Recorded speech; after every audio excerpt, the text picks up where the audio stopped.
Lenny Carr-Roberts. I own a couple of pubs in Hampshire, the Fox and the Bugle. I'm going to show you a recipe today that highlights fantastic fish from our local fishermen off the Solent. Today I'm going to cook you a fabulous dish with grilled local cod, and I'm going to serve this with seasonal asparagus, great Jersey royals, roasted peppers, a real Mediterranean feel to this dish with a bit of chorizo as well, a little bit of spice. It's a great dish that you can cook at home, something which you can do as a family, and I hope you really enjoy it. First, we're going to start with a fresh mayonnaise, which is going to be part of this dish. 2 egg yolks, a little bit of white wine vinegar, and then we're going to add a little touch of Dijon mustard, just a spoonful, and then we're going to start to whisk.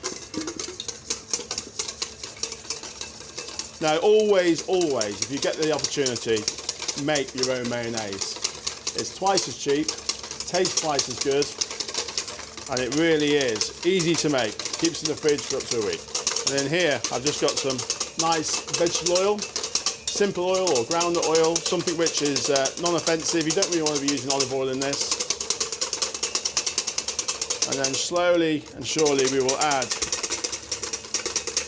just a trickle to start, the vegetable oil. And eventually you'll see it start to come together, so I'll get a little bit thicker. Take your time in the first few minutes. If you rush the first start, you might get a bit of splitting.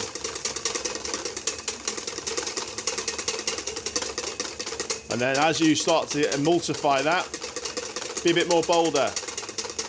Get the oil in there.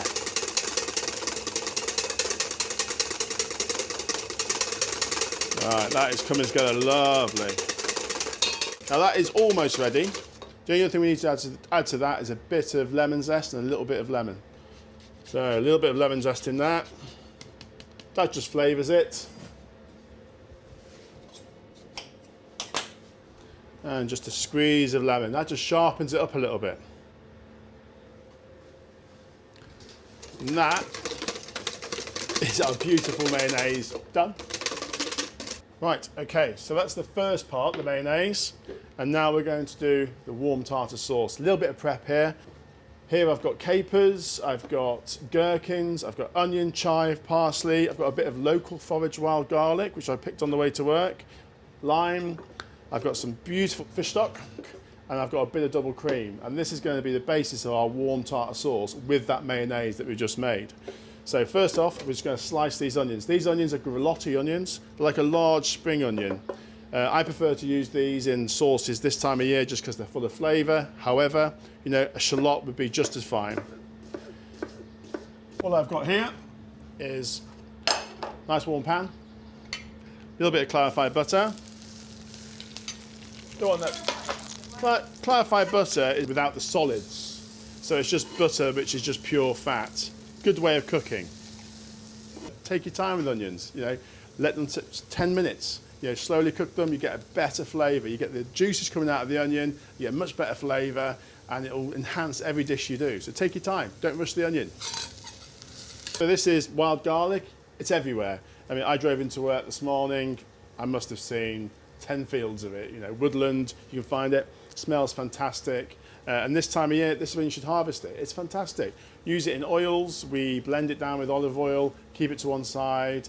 You can use it in omelettes, and you can eat scrambled eggs. It's just an amazing product to use, and I like to use this time of year in tartar sauce. So while the onions are cooking away nicely, I'm just going to chop the herbs, which is going to be the wild garlic, and this is going to go into our warm tartar sauce. It sits underneath the cod with some chive.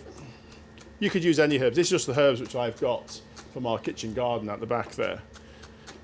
So chive, parsley, you could use chervil, you could use tarragon if you wanted. Any herb you've got lying in the fridge or grown in your garden.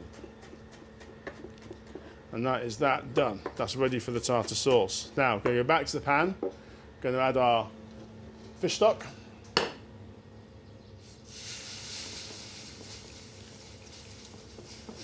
You can buy good fish stock, but if I told you it's so easy, you just make it with a bit of offcuts of fish. Add a pan with a bit of onion, bit of celery, bit of leek, a bit of carrot, bring it to the boil, simmer for 10 minutes, there's your fish stock. So save yourself a bit of money. That's going to deglaze those onions. It's going to sweat down a little bit. And when it gets to about a couple of tablespoons full, then we'll start going with the next process of this sauce. Add the cream to the stock, which is reduced slightly. In with the cream. So that's 4 tablespoons of cream in there. I'm going to let that reduce again by half, and that's going to be the base, the solid base for this tartar sauce. So next thing I'm going to do is chop the gherkins. This gives the acidity to the tartar sauce. Gherkins, capers, fresh herbs, squeeze a lime, it's delicious. Most people don't really use a warm tartar sauce, they like to have it sort of chilled, but actually if you have it hot or warm like this, you probably never go back to the chilled stuff. Okay, in with those. Wonderful. Our capers. Straight there, ready to go in. And we've got our mayonnaise, and we're almost good to go. It's reduced by almost 3/4, and that is ready to get the flavourings in now. So off the heat, otherwise it will split. Add your gherkins and your capers.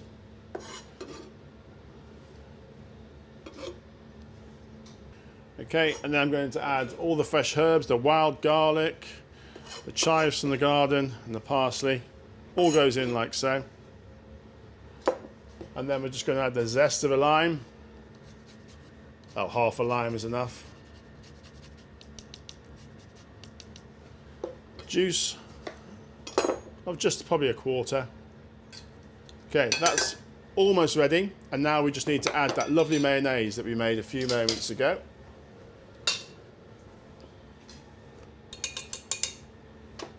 So I'm just going to literally add a couple of spoonfuls of this mayonnaise. And that is our tartar sauce done. I'm just going to check the seasoning with a clean spoon. A little bit of salt, and that is perfect. Now, that can just stay in the general warmth of your kitchen, and it will keep for up to about an hour, maybe 2 hours, and then just gently warm it when you need it. But that sauce is now done. If you put it back in the fridge though, you'll need to take a bit more time to actually warm it up later. But that's perfect, it's all done. I'm going to wash the spuds now. Jersey Royals are great, but you don't want to peel them, you just want to just wash them. And the best way of doing this is water and a scrubbing brush, like a green scourer. This is a fresh new one. I'm just going to give them a little scrub. And you just basically want to get a little bit of the knobbly bits off. What you're left with is a beautiful potato because the flavour's in the skin. So a little bit of salt, in with potatoes, bring it up to the boil, 10 minutes they're done. So now, asparagus, British asparagus. This is from Hampshire. When you peel it, just take off the outer nodules here, like this. Or feathers, we used to call them feathers back in the day.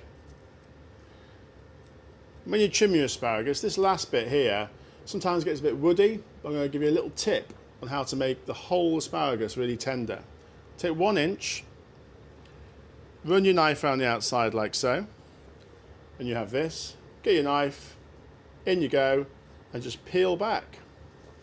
And this is just the sort of toughish end bit. And it's what we chefs, when you go to a good restaurant, you'll find all your asparagus will be trimmed like this.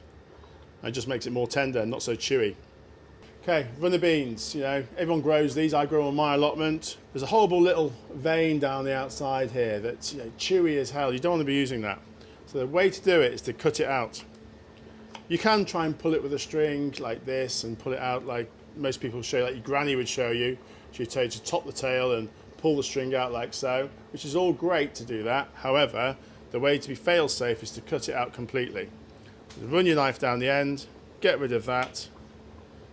Down the end again, get rid of that. You don't want to be using that, it's chewy and horrible.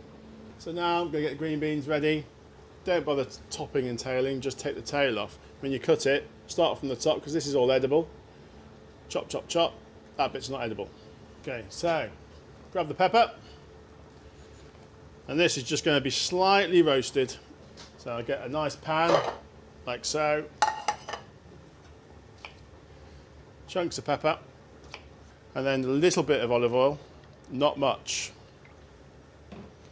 Pepper, salt, and that's ready for the oven.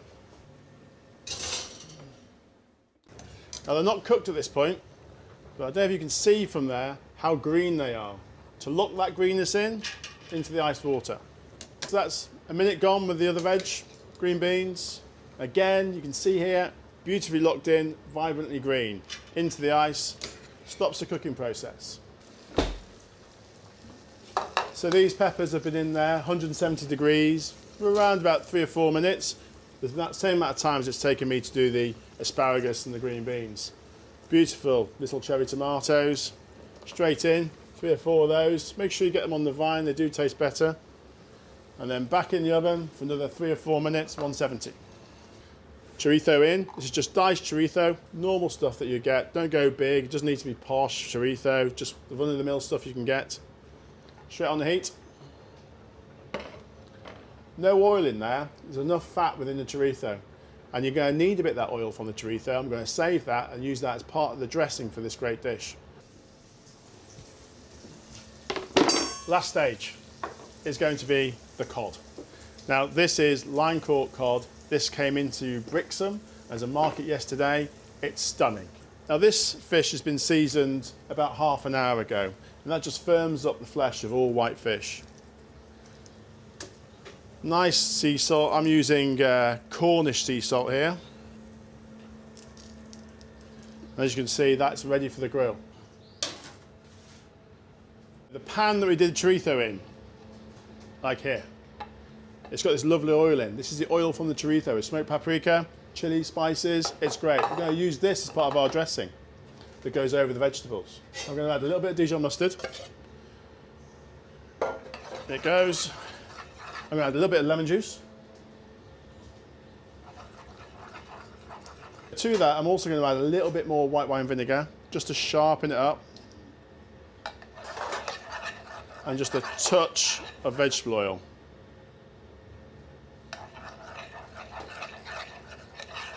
And that dressing there, and you can see that lovely glossy dressing, that's like a chorizo vinaigrette. And that'll just liven up the vegetables as we put them in. We are on the home straight. We've taken our time, everything's ready, it's just put it together now really.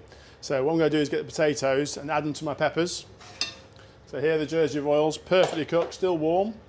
Beautiful. Just cooked, don't make them mushy, they've got to have a bit of bite to them.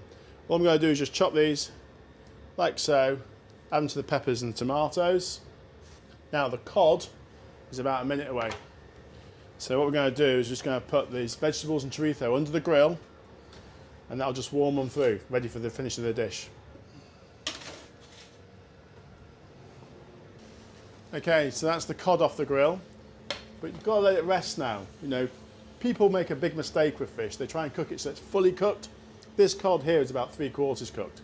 It's going to cook itself in the next 2 or 3 minutes, just resting like a piece of meat. So our tartar sauce, warm tartar sauce, in the middle of the plate.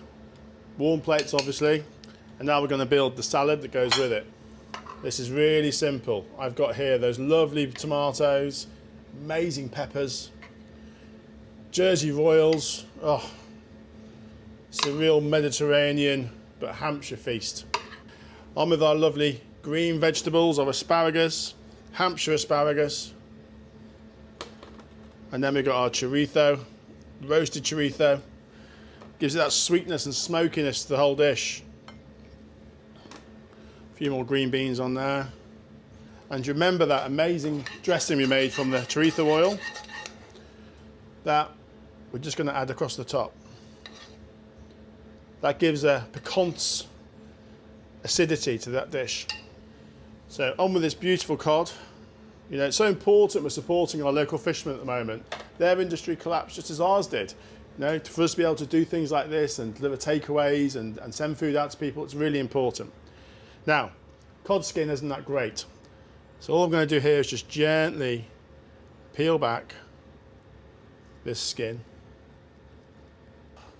And that is my beautiful line caught, local fisherman caught cod loin fillet with warm tartar sauce and a beautiful summer salad of Jersey Royals, runner beans, green beans, asparagus and crispy chorizo.